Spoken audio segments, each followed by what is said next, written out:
Hello, everybody. Welcome back to Xbox Casuals, the Xbox podcast. I am one of your hosts, Corey Dirrig, and alongside me, as always, is Cooper Flag's biggest fan, Josh Finney. It's true. I'm so tired that I couldn't bring myself to put my jersey on tonight, but I am going to be proudly wearing it, presumably to work tomorrow. So Nice. Yes, I'm very excited, man. I fucking love basketball. You guys know this. Had to watch Luka last night, even though he's a Laker now, and excited for. LeBron is not playing. LeBron is in fact mortal like the rest of us and gets pain in his sciatica also.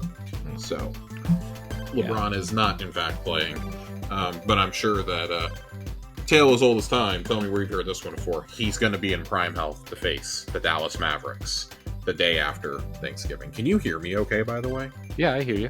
Oh, okay. My microphone is just like way farther away from me than it normally is because I've got so much shit on my desk right now. I like all my work from home stuff set up, and it's a huge pain. Yeah, I have to redo my desk for that too, because like I have like 3 monitors up here for some reason, and I just need to move stuff around. I gotta like do all this. I've got like stuff for my cat in here. Like we had to bring my cat's stuff up. His litter box normally lives at the bottom of our stairs in the apartment, but we brought it up. He's got arthritis in his back legs now, and he's been in a lot of pain and has had some kidney issues the last couple of weeks. So while Corey was enjoying the happiest place on earth, I was enjoying getting a $3,000 bill of a different sort. So that's kind of been the last couple of weeks, and that's why y'all didn't get a show 2 weeks ago. So, but we're back. I wish I could say we were better, but I think we're both exhausted. And some of the news, not great again, Corey. Tell me where you've heard this one before. Xbox has bad news and bad vibes. Tell me where you've heard that before. What? Yeah, never. Right? Never heard that before. Man, we have never ever talked about that here on Xbox Casuals. Right. Well, let's go ahead. Side tangent, Josh. Yes, side tangent. This is going to sound really bad, everybody, but I'm going to preface it by saying it is a work thing, and I have to use it for reasons that I am not allowed to say at the moment. But I have an AI assistant, Josh, and even and it handles like my calendars and stuff. Mm-hmm. And it reminded me that Xbox Casuals got moved to Wednesday night instead of Thursday. And it's true. We are recording a night early. And I have it like respond in like sarcastic remarks. And even my AI assistant, Josh, snarkily made a comment about Xbox. With good reason, because man, we're really kind of grasping at straws to be positive. It's a shame because they just released 2 bangers this week, right? Within the last week, with Ninja Gaiden 4 this week and Keeper last week. And Keeper, by all accounts, one of the most creative games of the year. Nice.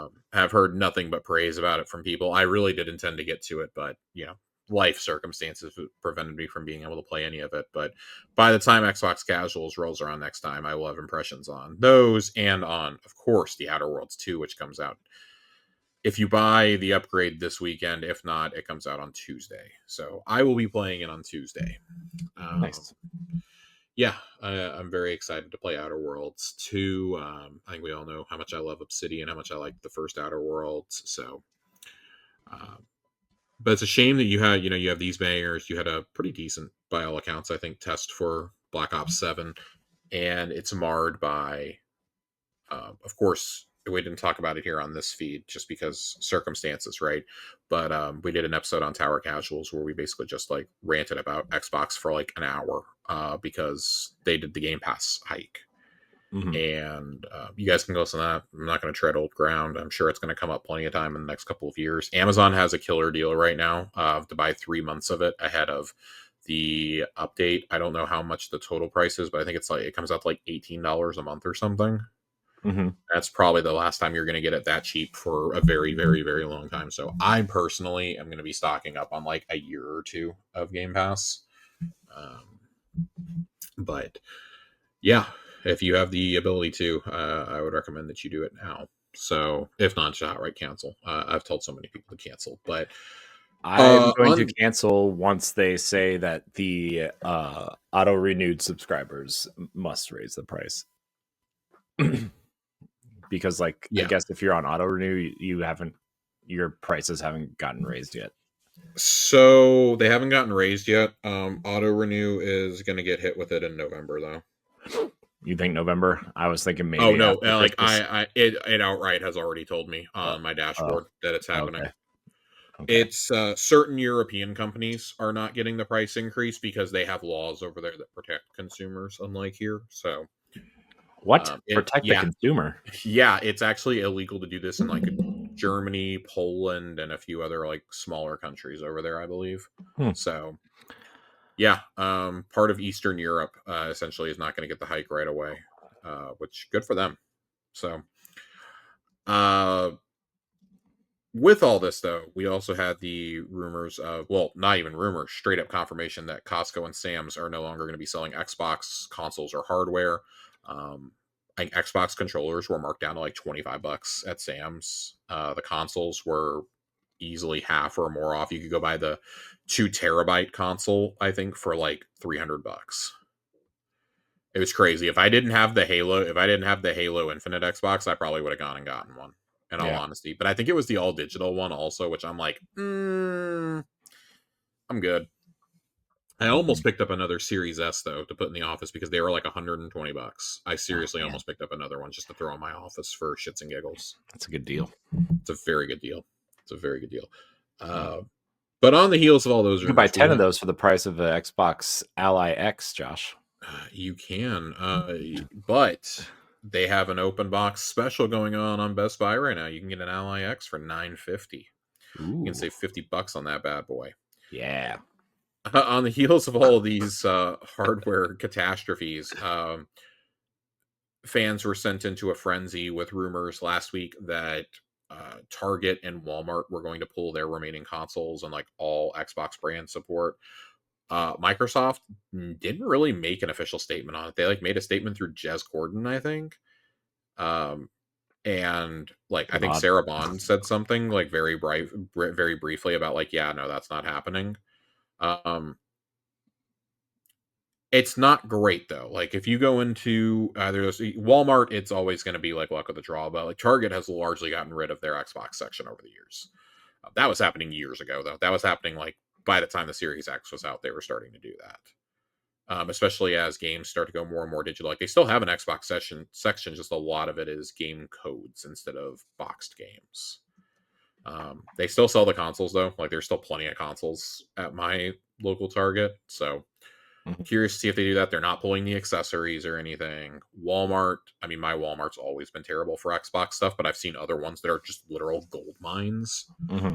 So I'm not putting too much stock in that. It makes sense for Sam's and Costco too, because I mean they already have like a limited electronics section as it is.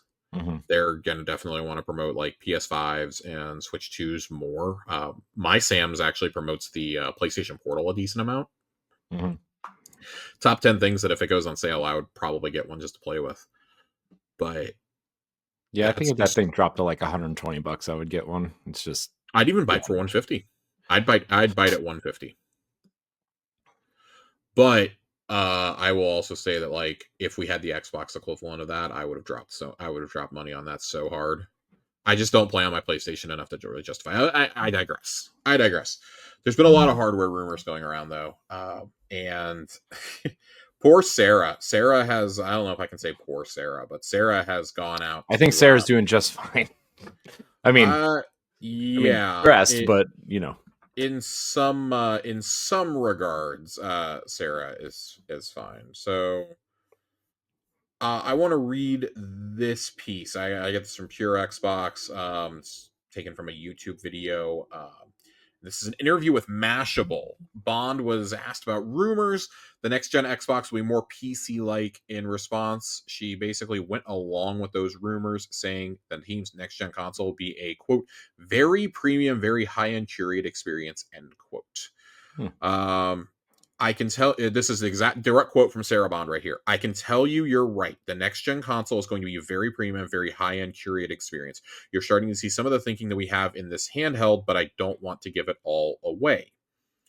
So we've said for a while we think there's going to be a hybrid approach. They're probably still going to do a handheld. I don't know if it'll be a first party handheld anymore, but I do think there will be a handheld of some kind, obviously.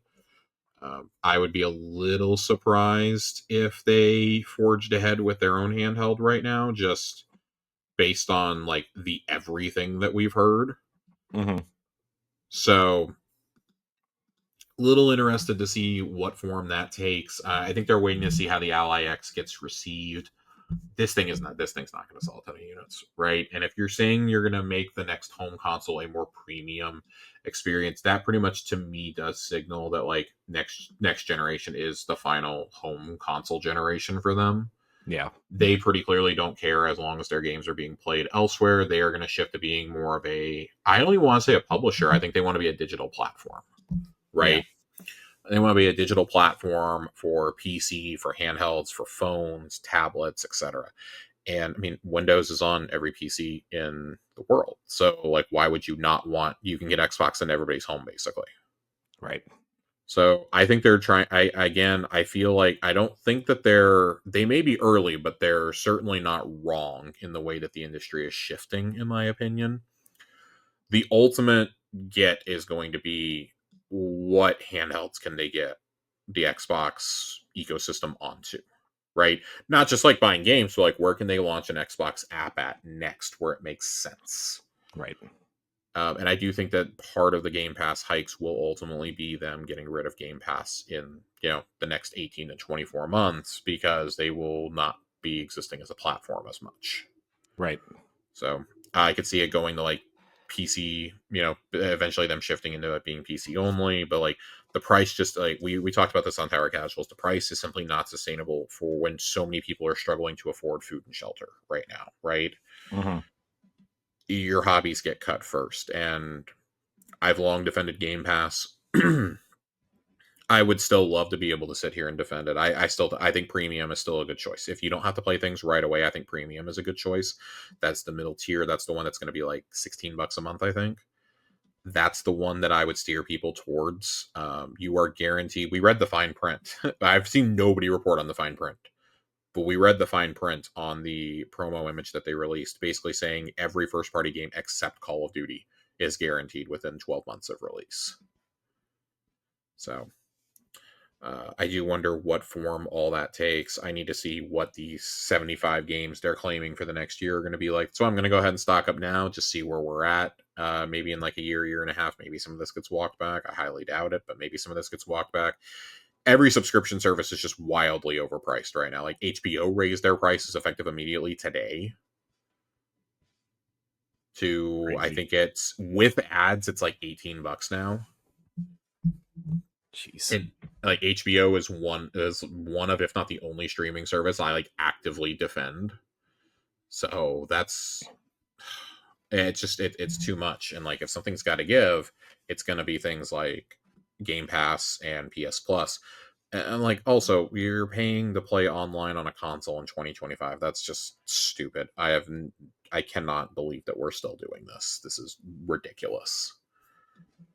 Open up the platforms, guys. That would be the easiest way for you to make some brownie points with people, right? And then you could be like, "Oh, look, we're rolling back some of the price changes. We've heard you guys, and we're gonna make internet access free on Xbox, but it's still gonna be like we're still gonna have to hike the price up a little bit and this and that because we got just fight Fortnite. And I don't know, so." I would like to know before I get too invested in what the future of Xbox looks like beyond like the next premium home console offering. I want to know what the solution will ultimately be for our 360 games. For a disc, you're not gonna have a choice. You're gonna have to play it on an existing Xbox device. Yeah, I mean, I think the disc thing is. I think the disc thing for Xbox is over. I think it will be by the next generation. I think there'll still be a disc drive, but it'll be an add-on.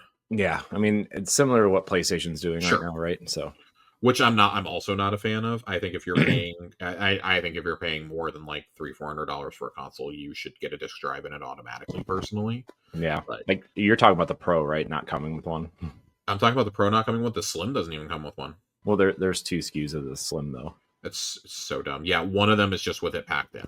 Yeah, And well, you still have to attach it on. Like the actual like Slim as it exists does not actually have one. You have to still hook it up. It's really silly and really dumb. Hmm. You think we'll get another HD DVD player, Oh Josh? my, oh my god, Remember that dude! thing? This box is gonna be the next HD DVD player. I'm telling you, like this thing's not gonna go over well. Like you have to understand that like your audience is like teenagers. Well, it's not teenagers anymore. It's like college aged kids. It's people who want to play Game Pass, and it's like divorced dads. That's like your appeal to who is going to go buy an Xbox now. Like if you wore a studded belt and had a chain wallet in high school, and like you're old enough to remember Jinko jeans, you're probably the target audience for Xbox right now. I was never allowed to have Jinko jeans. I wasn't either, and I didn't really want them, honestly. I always made fun of people who wore them. But my point remains. If you remember when Eminem was still dropping mixtapes and EPs, you are the target audience for Xbox. So it should be no surprise when we see like games like Keeper, people aren't really talking about them. And like, I've seen so many people be like, oh my God, Keeper's so amazing. Like, why is Xbox not promoting this? And it's like, dude, it was at their summer showcase. It was at Gamescom. It was at the Jeff Keighley show. It was at their show. I think they showed it at TGS a little bit. It's been at so many different things. And they only revealed it in June. Like, people are like, oh, I had no idea this was coming out. And I consider myself like really tuned in. Like, okay, sure, okay. Like it always like makes me laugh whenever I see like, oh yeah, like you didn't know a new game was coming out from a beloved studio like Double Fine. Like, yeah, I know Microsoft need Right. to do better with Also, promotion. like if you're really tuned in, you don't think like a game with a walking lighthouse would stand out? Dude, I'm fucking saying, like, listen, I get like, hey, things get lost. So like when it's a smaller team, sure. Like, okay, I would understand that. Like something like Hi-Fi Rush, like that got a lot of buzz because it was a shadow drop, and even that didn't generate players, right? Right. Pentiment came from a really well-known studio, didn't generate a ton of buzz, got a lot of critical acclaim though. Keeper kind of seems to be going in the same direction as those, and I hope that Microsoft takes the correct lesson away from Keeper, and that's that we need more artistically challenging games like this that like force us to think about games as a medium. It's told without a single word or spoken piece of dialogue. The story is told, and I've like heard people describe it as like an incredible, like emotionally moving game. But if you're the target audience for Xbox and you really like things like Forza and Gears and Fable, like you probably don't give two shits about this game. Just like you didn't care about Pentiment. You probably didn't care about South of Midnight earlier this year. Like, and that's fine. Like you certainly can have your own prerogative, but I think it's important for Xbox to keep investing in games and studios like those. Right. So that's my soapbox moment for tonight. But that does kind of like lead us into a little bit more discussion that we're going to have about overall like hardware and cloud strategies, I guess. So there was a claim that was made on NeoGAF, and I debated if I was going to bring this up, but it got a lot of traction. That I was seeing, at least on Reddit, it was getting a lot of traction. And um, Kepler, who has leaked AMD shit in the past, was talking about this and basically went, yeah, so development of the next AMD chips are done. They are claiming Kepler is claiming that their exact words were, as far as I know, the handheld was canceled because AMD wanted a commitment of 10 million units to justify making a dedicated SoC. I guess that's, manufacturer speak. But with Steam Deck only selling 5 million units and Asus ROG and Legion only selling 1 to 2 million each, Microsoft did not want to take the risk. Jez has come out and vehemently denied that this is happening. I don't think Jez is like a super reliable source when it comes to things like this because he gets really emotionally involved. No offense to Jez. Um, and I don't think that like his stuff for hardware is always on the money. I think that he reports largely what he is told to report. Like it's long been a joke that like Windows Central is like, you know, kind of like tongue in cheek. They are like a PR extension for the Mhm. Xbox brand. Yeah. And I don't know if I go that far here, but like there's been a lot of like conflicting statements like around this, and he's swearing it's not happening. I'm very interested to see if it happens or not. I do think that this has the potential to still come out, but I don't think it'll be there right at launch. Yeah. I would be genuinely surprised if it was there right at launch. And I don't mean that in a bad way. I'd be very surprised if it was there on day one. I don't think that's a problem. But if PlayStation is going to launch with one on day one, you kind of need Xbox to have the equivalent. Um, Also, Yeah. like, there's been some pushback, and like, apparently, Microsoft is like saying, like, "Hey, we didn't decide the price on the Ally. That was all Asus." And Oh yeah, I saw that. I kind of believe that because look at how Asus was pricing the high end ROGs as they were already. Yeah, I mean the 2 terabyte one was $1,000 already. Yeah, and like the Z1 or the Z2 Extremes, things of that nature. Like, I get it. They probably had to pay extra for the Xbox branding. I am sure that the tariff situation is not helping this either. Okay, like they, it just continues to get worse, right? Like that's happening. Right.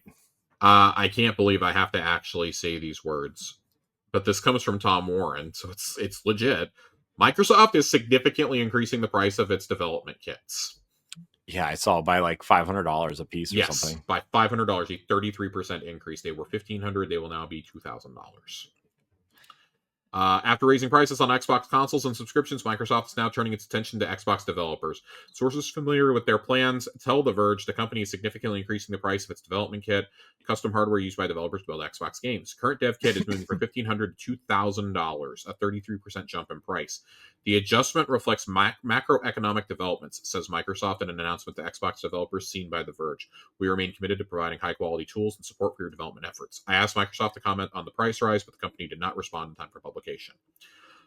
Short announcement from Microsoft's Xbox developer relations team makes it clear this price increase goes into effect immediately. I understand it's not just impacting US developers, as the price of these dev kits is also going up across Europe and elsewhere. That's likely because those macroeconomic conditions extend beyond just US tariffs, with currency fluctuations, production costs, and other elements impacting pricing.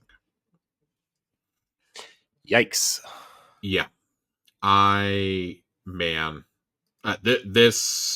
this comment just sums it up for me. Microsoft is doing everything in its power not to have a single day of good press.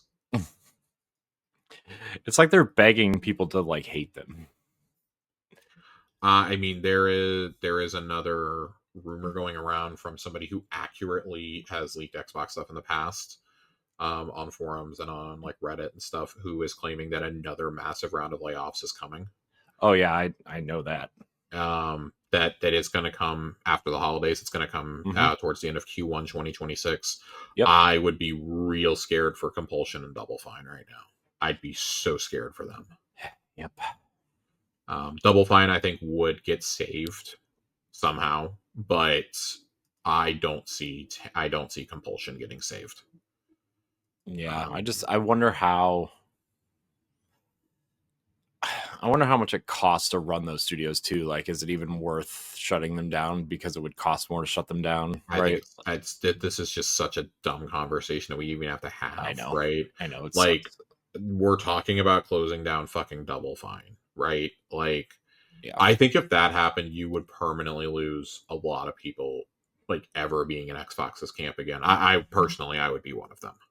Yeah. Um, I'm already like, I've already been pushed there by the price hikes, by the hike on Game Pass, and I don't feel like I've gotten as much value this year in Game Pass. However, I have gotten a ton of AAA games. I do have to acknowledge that, right? And again, like it's going to come to a point where like I'm going to decide who gets my money, and I don't really love playing my PlayStation. Nintendo, I play for Nintendo games, right? I'm not playing third-party games there. Yeah. Certainly not the big ones. Things like Hades 2, sure. My indies, sure. At a certain point, though, I'm going to have to decide, like, am I going to keep supporting this brand? And, like, frankly, they're getting really close to, like, breaking me. And I feel like I am a pretty diehard Xbox guy. It's been my main console for 20 years. Mm-hmm. 20 years this year, like this month, 20 or next month, excuse me, next month, 20 years to the day since I got my 360. Yeah. And it's just amazing how they have like shit all that goodwill away in a matter of a couple of years.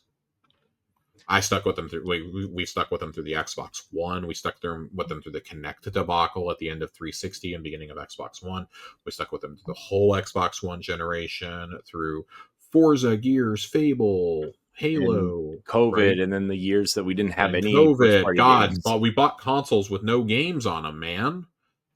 And it's like right as we started turning the corner, just a mountain of shit. Right. And it hasn't stopped. It hasn't stopped for like 2 years. Yeah. Like, we're going to talk about Publisher of the Year in a couple of months, and it should be Microsoft. By all accounts, I should be giving this to Microsoft as like the runaway winner. Nintendo is maybe the only other one that comes close. And I need to see some of those review scores on their holiday slate before I go like crowning them. Mm-hmm. They're going to get it by default at this point because I can't give it to a company that is so callous about layoffs and price hikes and is so tone deaf and unaware. And I understand that like some of this is not the Xbox division's decision, Mm-hmm. but it is your parent company's decision, and you have to live with that. Yeah, unfortunately, you kind of have to. Unfortunately, you kind of have to. Man, I don't know. I feel like I've said the same thing like 1,000 times, but I just wonder what Xbox would be like if they weren't with Microsoft, if they were with someone else, or if they went out, if it was like its own brand, which I don't know how long it would have survived, but as its own brand. But like, mm-hmm. I don't know, man. I just feel like the team they have in place is such a different style of like personality and leadership than like Microsoft usually has. And it's like, I mean, and we're seeing it. We're seeing the Microsoft leadership come down. I don't know, man. It just really bugs me that I kind of feel bad for them because they have to keep pushing back, and they're losing now, like the leadership versus Microsoft, it feels like, and they're never going to admit it, right? Because it's like, oh, yeah, but it feels that way.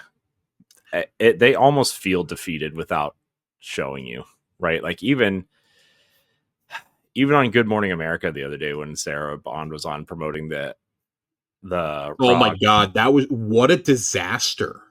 I know. What a fucking disaster, dude. Whoever did the copy for that and whoever approved it had no idea what they were talking about. They were calling it a portable Xbox, and it's like, yes, this is part of the issue with calling it an Xbox. It's not actually an Xbox. Yeah. Yep. What a catastrophe, man. Like, I got to be real. I think that this is partially a move to get them out of the hardware game by claiming, well, nobody was buying it anyways, right? When you intentionally sabotaged, basically, Satya Nadella essentially sabotaged this entire generation, like from the get go. It definitely feels that way, huh? It definitely feels that way. Especially when the AI boom took off. Like, Yep. you could like lie to yourself about the cloud stuff. Like, oh, okay, yeah, I guess the cloud makes sense. But like, dude, when this I still AI think cloud stuff makes sense. I still think the cloud tech fucking rocks. I mean, I'll die on that hill. I definitely don't have a problem with it. I'm just saying, like, it's still not like their primary way of playing games. But no. But it's still like serviceable to the brand. Now it's like the AI stuff, just the infrastructure stuff alone. I mean, they're gonna have to pay more. Now, I don't know if you saw that or not, but they were supposed to be building some sort of cheaper data center in Wisconsin, and now they're not doing that, and they have to like pay to not do it now. Yeah, cheaper data center means that it was going to consume like 7 million gallons of water a day to cool it, by the way. Yeah. They said it was so fucking over this. What was it called? Like a micro data center or something they were trying to call it. I was like, that doesn't make sense. Those words don't go together. Micro center goes together. But anyways, not important, I guess. But it's just this AI stuff, man. Yeah. I'm at a point where as we approach next gen, I will probably be switching to PC next generation. At this point, I genuinely, I don't even know if I see myself buying a PlayStation 6 at this point. I need to know, like, I might buy, maybe I'll buy like the portable one or something, but I can't see myself buying the home console right now. I'll just wait for the games to come to PC. Like, there's so much out that I can't even keep up with it already. Right? Yeah. And well, I was talking like, to LeBron. He's gonna like price me out of like a gaming PC probably. And yeah. I mean, you know me, I've been so anti PC forever, and like, dude, Xbox has done more to get people to switch to PC than anybody could have ever dreamed of. And like maybe that's their goal, right? I mean, like, I'm sure it is. Like, you're already paying for you. Oh, you're going to build a PC. Well, you got to buy Windows, so we're getting your money there. Oh, well, you got to buy, if you want to play our games, you still got to buy our games, or you got to get a sub. Like, you're giving them your money no matter what is the way they see it, and they're getting rid of the cost. Right. I suspect that they will continue making Xbox controllers even if they do exit hardware, just because the controllers are so like ridiculously popular. I mean, they're just tied to they're tied to Windows essentially. They're so like, good. They're so good, dude. And Steam. Please do not force me to use a DualSense. I don't even mind the DualSense, but I just don't want to use it for my everyday controller. Corey, I wish that I could say the bad news was over. Never is, Josh. Never is. It never is. I've got another couple pieces for you, my friend. All right, hurt me, Josh. Unfortunately, I really hate to say this. There has been a huge if you do not pay attention to the Halo scene, God bless you. We are obviously at the World Championships this weekend. The final major for Halo Infinite. Well, we aren't there. We are not there.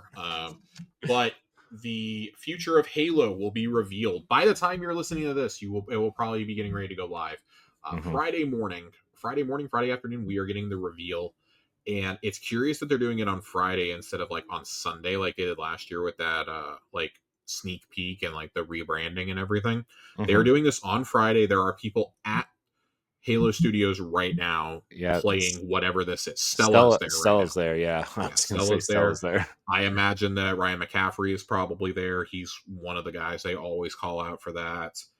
Yeah. I don't know who else, but I mean, like, what better time to do it than during the World Championships? You're probably bringing all the people who are playing at Worlds into it.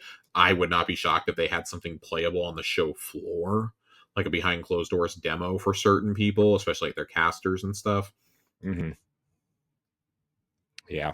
There have been a lot of things that have come out in the last week or two about these projects. So let's start with the good here. One of the rumors is that Virtuos, the famed support studio that primarily did the Elder Scrolls Oblivion remake earlier this year, or re-release earlier this year, I guess. Metal Gear, I think they did too. They worked on Metal Gear. They've worked on Flight Sim a lot. They're a big time support studio. They have like 10,000 employees or something. Yeah, they have some ridiculous number. Yeah, they are supposedly helping create this. The Halo Combat Evolved remake is being made the same way. This all comes from Revs Gaming. They do a ton of Halo news and Halo news leaks, API stuff. Reb is usually pretty on the money by my count. They're pretty on the money. And one of the things that he put into a report about a week and a half, 2 weeks ago now, I guess it was longer than that. Xbox Era supposedly has corroborated it. That doesn't like mean a lot to me, but like, hey, anybody who can. I think Jez has also done it. that the remake is being made the same way the Oblivion remake was, and that Virtuos has been hiring people with direct knowledge of the old Halo game engines. So that's a good sign, I think. That's definitely a step in the right direction for me. That also, I think, frees up Halo Studios to work on the true next game, which is the follow up to Infinite. Halo 7. Halo 7, whatever form that ends up taking.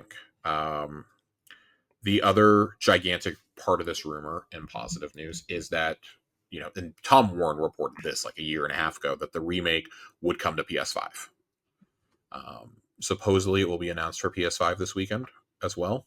I am less certain about that announcement being happened. I do fully believe that it will come, but I think they want to let it have its moment before they go, oh yeah, by the way, it's coming to PS5. If you're promoting this at Worlds, that would be my thing. I also would like drip feed Master Chief Collection. Or, hey, maybe they want to start with this and then release MCC. So you have the superior version of Halo Combat Evolved, and then we give you all the others. Yeah. Who knows? I have no idea how this is going to play out. Who's to say?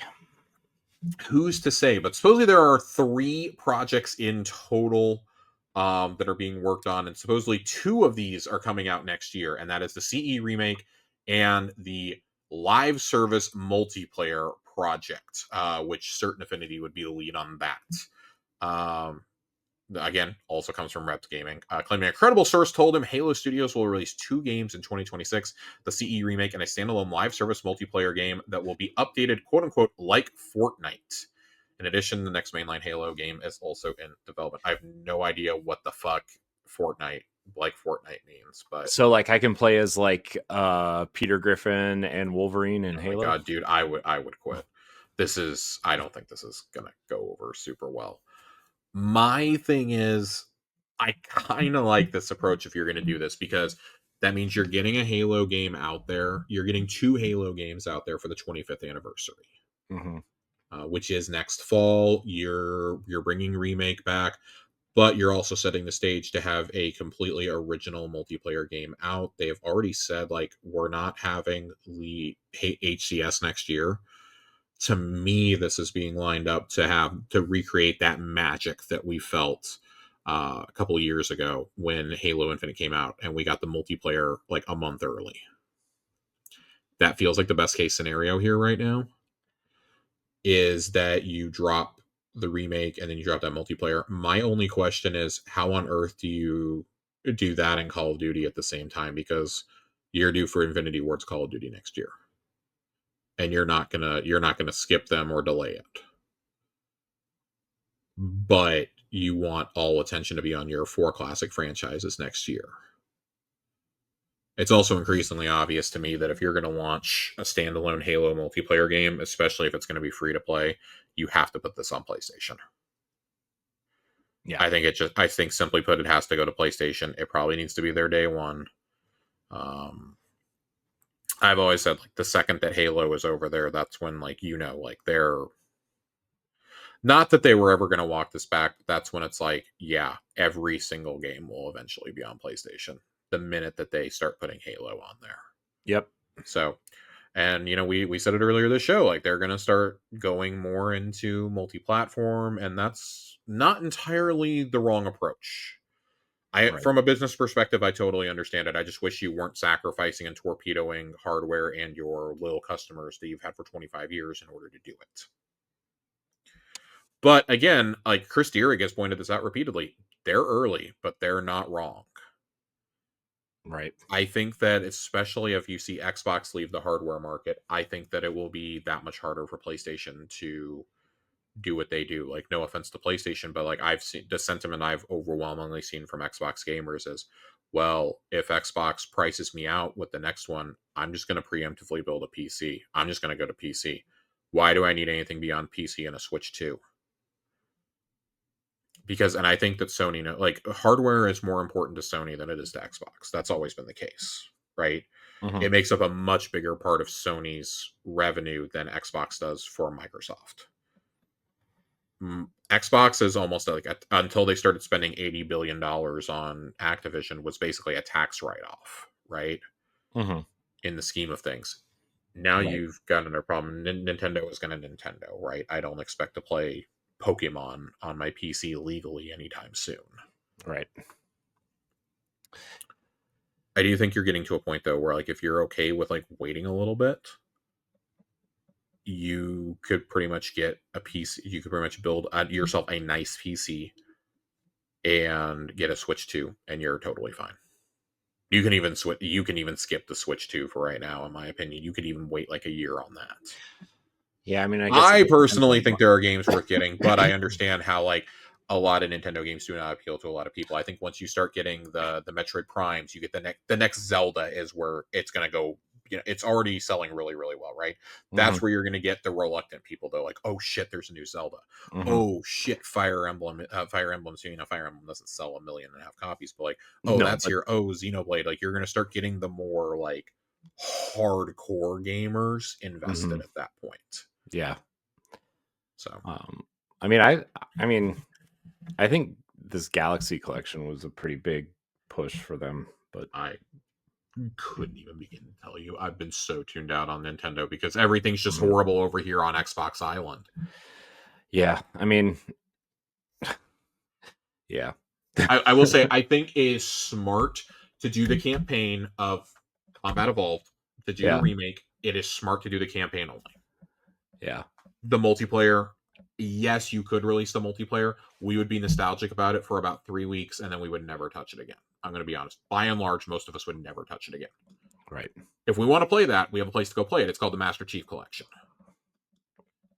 The Master Chief Collection. The Master Chief Collection. I think doing a standalone multiplayer game is a great idea. We've advocated for it for a long time. It's what Infinite really needed to be ultimately, and it wasn't. It's what we've advocated for Destiny. I would be very happy to see us go this route, to be honest with you. So I think that would be a very big positive.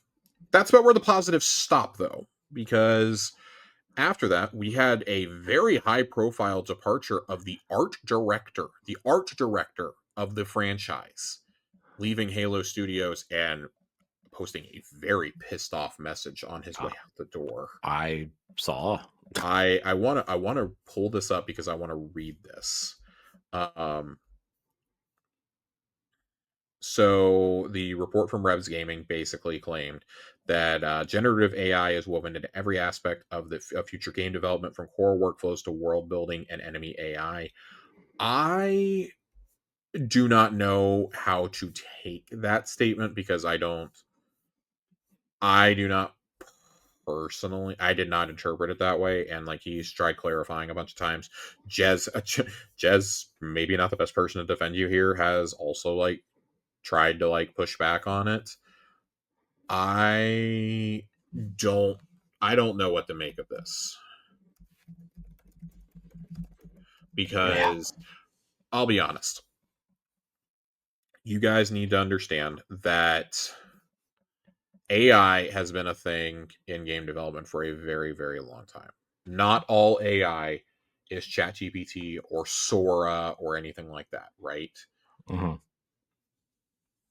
I hate to tell you guys, generative AI has been used for a very long time to help with level building and world building and this and that. And then guess what? I mean, Speed Tree has been used for like 25 years. They go in there and they paint over it with brushes. Okay. And they use textures and things like that. Like this is a thing that happens. Now, when you get into AI writing the games and doing that, like AI has helped with enemy behaviors, etc. I mean, the Nemesis system. Right. One of the greatest revolutions we've ever seen in the industry.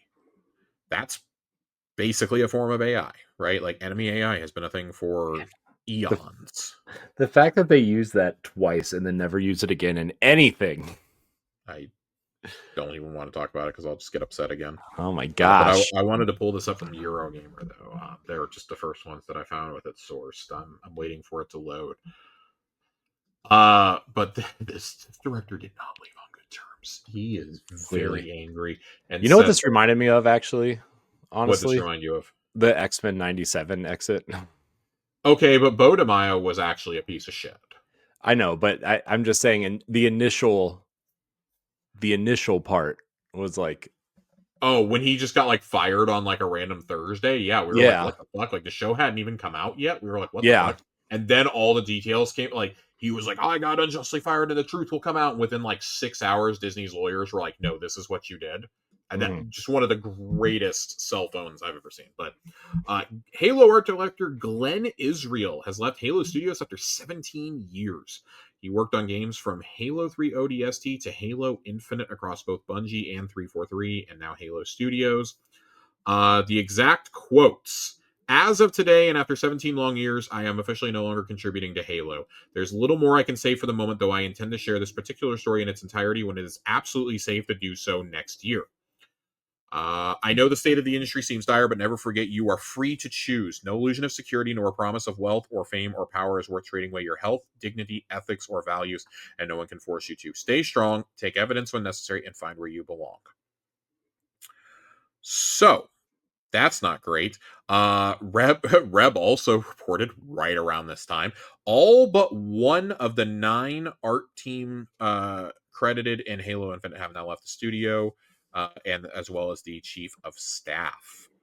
This is crazy. This is absolutely crazy. Glenn Injury leaving, I don't know like how big of a deal that like ultimately is to, like, the feel of the franchise, but it seems like he understood like the classic Halo feel. I feel that Infinite evoked that. It combined like kind of the feel of like Halo 1 with like the Halo 4 and 5 of it all. I feel like he kind of blended those together now. Like, hey, if he was the art director for Halo 4, though, like, we got to have a conversation because that game ripsticks. I love Halo 4's art. Mm-hmm. I love it so much. Yeah. I think that's something you can always say is like Halo, despite like what you may think about like 4 or 5 and Infinite, had absolutely gorgeous art direction and art style. I do wonder what this means for the franchise. Him saying that he's going to wait till next year when it's absolutely safe to talk about this is a wild statement. That's a wild statement, and I don't know how to take that. Is that like a dude who is like worried he won't get hired if he goes and says something? I would guarantee you there's some sort of NDA preventing him from talking for a set amount of time. But I swear to God, if I got to see another Jason Schreier piece about Halo, I might actually scream. It's never good. If Jason's pulling up to do a story on you, it's never good. I think that's the moral of the story here. God bless him. I love Jason Schreier so much, but it is never a good sign. It is absolutely never a good sign when my man pulls up. It is never a good sign. So, he's like the Grim Reaper of the games industry. I swear to God. It's so funny. It's so bad. So yeah, there's allegations of AI and this and that, and like, yeah, we need to know what kind of AI it is, because I think AI has just become like this catch-all boogeyman term. And I'm not even here to like defend Halo Studios, right? Like, I've definitely disagreed with a lot of what 343 did over the last 15 years or so. But people don't understand, like, there are good forms of AI. Like, not everything is ChatGPT, not everything is Sora, not everything is deepfake, right? Like, it's not all about replacing people. Like I said, like, if you're using that to like generate your, like, fully generate your world and like generate levels and like generate dialogue and character arcs and things like that, that's where, and like you're using it to replace voices, like, that's where we start having problems. That's where we're going to start throwing hands. Yeah. And I don't think, as of right now, I don't feel like that's happening. I'm fully prepared to put on clown makeup and like have to admit that I was wrong once again, but I'm choosing to believe the best in people right now, even though that usually backfires when it comes to Xbox. I was going to say, you're still holding on to that, huh? Still holding on to that. Still holding on to that a little bit. Speaking of things I'm still holding on to, we talk about this from time to time about Black Tusk. Mm-hmm. Right, and how they got reformed in the coalition and got shanghaied into doing Gears. Liam Robertson, if you've never checked out Liam Robertson's work, does some really cool stuff over on Did You Know Gaming. Was really well known back in like early NeoGAF days and places like that. As like, sort of like a quasi journalist and whatnot. Really went into like video essays, and I think Liam does some good work. Liam did a video with that had some footage, concept art, etc., from Black Tusk's failed attempt at their own original IP. But essentially comes down to it is the game they were working on before they got reformed into the Coalition, the one that was teased briefly at Shanghaied. E3 2013 and never shown again. Liam says he talked to about a dozen or so developers that worked on it at length to find out what the project was and what went wrong with it. Turns out this was codenamed Ranger. It was intended to be Microsoft's Uncharted, which tracks because we knew Phil talked about it for years. Like, I want something like Uncharted. I want a Naughty Dog-esque game to come out of here, whether it's Uncharted or it's The Last of Us or whatever. I mean, they internally like mock reviewed The Last of Us and said, why can't we have games like this? Yep. And let me tell you something, 15 years later, they're still trying to figure out the answer to that question. 13 years later, they're still trying to figure out the answer to that question. But I digress. I think that's really interesting. That adds another layer to the whole we're going to go pay for Rise of the Tomb Raider to be exclusive for a year deal. God, remember when they paid $100 million to make that game exclusive? And they didn't remotely make their money back? Dude, the game's absolutely incredible, but that is $100 million is batshit, dude. $100 million to make that exclusive. Okay, sure, guys. Sure, Jan. I would have loved to have seen knowing what the Coalition can do. I would have loved to have seen them do their own franchise. And I really hope that after E-Day and the inevitable Gears, so maybe even after E-Day, maybe they can have two teams going at the studio where one goes, maybe the E-Day team goes into finishing the Gears saga out with 6, and the other part of this, maybe they open up another division like Playground has, and they can go make a new IP. You gotta let your studios make new IP, and like I get it, if you're gonna like transition into like more publishing and stuff, you're probably not wanting new IP. You want stuff that people know that you can just milk to death. You know, especially if you're Johnny Pencil Pusher in charge of that Excel spreadsheet, right? Mm-hmm. You know, I was going to say something really crass, and I'm not going to say it about Johnny Pencil Pusher and Satya Nadella, but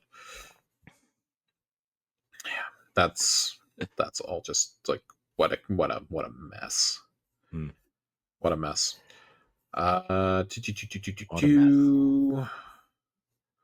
Man, every time we talk about Xbox, man, every single time, dude, it's never good. It's never good. I fully intended to pull up and like talk about like games I've been playing from them, and I can't even do that because I've been so busy. We do have one final news story to get to tonight. Before we get into what we've been playing. A bit of a somber note. I probably actually should have led the show off with this. So it's just been a depressing hour. But the director of Ninja Gaiden and Dead or Alive, I want to make sure I'm pronouncing his name correctly here. Tomonobu Itagaki passed away this past week.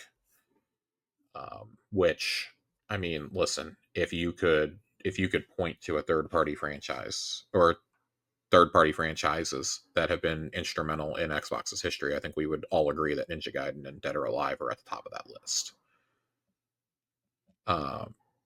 Kind of for a while there were as close as you could get to being exclusives without actually being exclusive between Dead or Alive 3, Dead or Alive 4, Ninja Gaiden Black. Microsoft published Ninja Gaiden 2, for God's sake. You know, like these are long-standing partnerships. Like, he was the guy who made a lot of games for Xbox. He posted, so there was something on his Facebook page that was posted that he passed away at just 58 years old. His final Facebook words, last words: "The light of my life is finally fading. The fact this message has been posted means the time has finally come. I am no longer in this world. I asked a loved one to make this final post. My life has been a series of battles. I kept winning. I caused a lot of trouble too. I'm proud to say I followed my beliefs and fought to the end. I have no regrets. However, I'm filled with regret I wasn't able to deliver a new work to all my fans. I'm sorry. That's just how it is. So it goes. Itagaki Tomonobu." Man. Yeah. It's rough. It's really rough. Man. Yeah, it's sad. I mean, we're getting to the point where we're going to start seeing this more and more, though, right? I mean, I know he Oh was yeah, young. He was only what 58, right? But 58, like, 58. I mean, there are, in the next 10 or 15 years, we're going to see icons past Miyamoto. I mean, he's 70, what, two? Oh, dude, that one's gonna break Um, me. Kojima probably in the next 20-ish years. Like, I mean, I Yeah. know 20 years seems like a long time, but like, not really.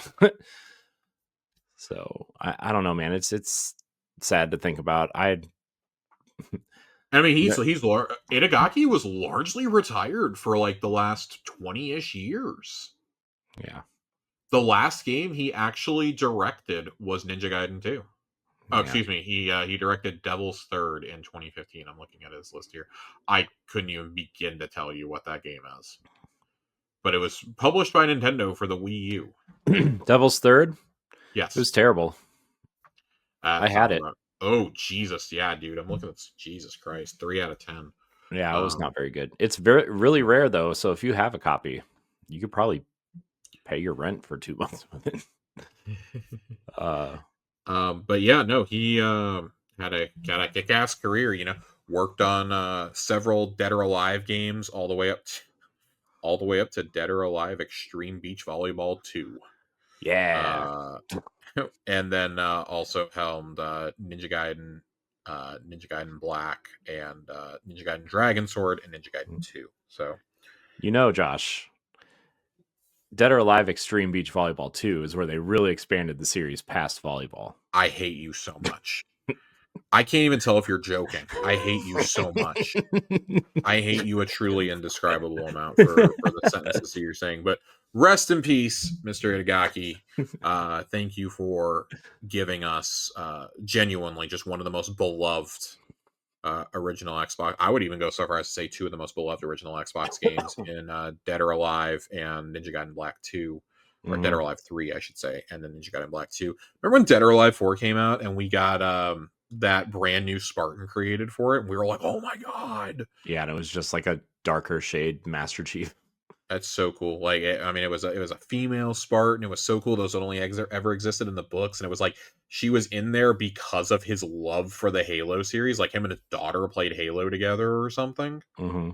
Spartan 458 Nicole actually made her a canonical character in both series. That's really cool. I don't care what anybody says. That's really cool. Yeah, it's pretty cool. Yeah, I really like that. I think that's cool. But yeah, him and his daughter like played Halo together and stuff. And I think that's just like it's a cool little nod, like when you're able to do a crossover like that. And that was unheard of back in like 2006, right? Yeah. So yeah. So kind of spinning out of that. Please tell me you've been playing something. I would love to tell you I've been playing something, Josh, but I regret to tell you that I have not been playing. You also have been working like me. Yeah, dude, man. Working a lot. Too much. To the point where like life. It's to the point where like I get home, like I would literally walk in the door and put my kids to bed and then eat dinner. Yeah, I come home and I have enough energy to like make dinner and then just kind of like collapse on the couch for like 2 hours before I go to bed. Yeah, it's I like just don't. I watch a lot more TV. Yeah, I just don't have the mental capacity to like try to play something. Like no. I'm drained. Like I've been looking forward to Yote for years, and I haven't even bought it. I haven't even started it. My intent is to start Yote this weekend. It's supposed to be a rainy weekend here, so I plan on doing nothing for 2 days and just relaxing with that. And that Keeper. God, I want to play some Ninja Gaiden. I really want to get the Hades too. I'm just gonna start taking my Switch to work and playing on my lunch breaks. I have to. So yeah. I say all that to say that, hopefully next time I'll be able to talk a little bit more about what games I've been playing. I will not be able to talk in detail about this, but I can confirm that I received an invite today to do that's actually what I'm playing this weekend. Fuck that. I'm not playing Yote. I'm not playing any of that. your boy was invited to the next marathon test. Nice. And that went live today. It is only up for 1 week, so I shall be playing Marathon. Yeah, I didn't even bother trying to sign up for it because I just I knew I wasn't gonna have time. Excited. I am extremely excited that I got invited. Yeah, so awesome. That was the highlight of my work day, to say the least. I'm excited to hear about it on Tower Casuals next week. I cannot talk about it. I am NDA'd. Oh, right. Yep, it is NDA'd. Somebody who's already gotten banned for streaming it on Twitch. So, you can tell me off here. Nope. NDAs exist beyond the internet. But yeah, I think that's gonna do it for us, man. This is a fairly short episode. I know we haven't done one in a while, but yeah, there's not a lot really going on. It's just kind of like, oh, it's holiday gaming season. We need to actually play some of the games and be able to talk about them. And it's always like Debbie Downer news at this point. So yeah, I tried to record it. I tried to do a solo Tower Casuals last week, but I went through Zencaster because other people were using the StreamYard account. Sure. And like I paused the recording to go pee, and I came back and forgot to unpause it and did like 45 minutes of an episode paused. And so by the time it was over, I was like, I'm not doing that again. So I apologize, everybody. It is what it is. Last week was just kind of like a perfect storm. I got really wicked food poisoning last week, and just was not able to record, and like on top of everything else that I'd been dealing with. So yeah. Plus Josh, works. So yeah, I actually commute to an office every day. So isn't it great? I have a 40-minute commute now, Corey. I'm no longer working from my couch. Let me tell you, that has eaten into just a ton of my free time. Yeah.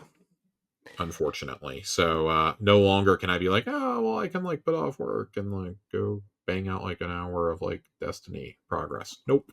Can no longer do that. Have to actually be paying attention and tuned in all the time. So that be where we are, my friend. That be where we are. That do be where we are. So with that being said, your man's gonna go and make some dinner and watch the debut of Cooper Flag in the NBA. Nice. I'm gonna go. The game just started, so I'm gonna try and watch until like halftime before I go to bed. Nice. Speaking of AI, Josh. Speaking of AI, I have to go email a bunch of people about the 2 AI podcasts we're launching. Oh, soon. God. Yeah, that's kind of been where I've been mentally, is like we're sure the parent company is like building a podcast network from the ground up, and I'm like in charge of it. And like I'm trying to see, like I've been working on seeing what's worth keeping and what's not, and like how we can grow things better, and like it's just kind of been a little bit exhausting, especially because like I have to do all that on top of my like normal work, which is already a lot. So but I see the light, Josh. You see the light, Corey. I don't know if it's the end of this work tunnel or just death, but it's something.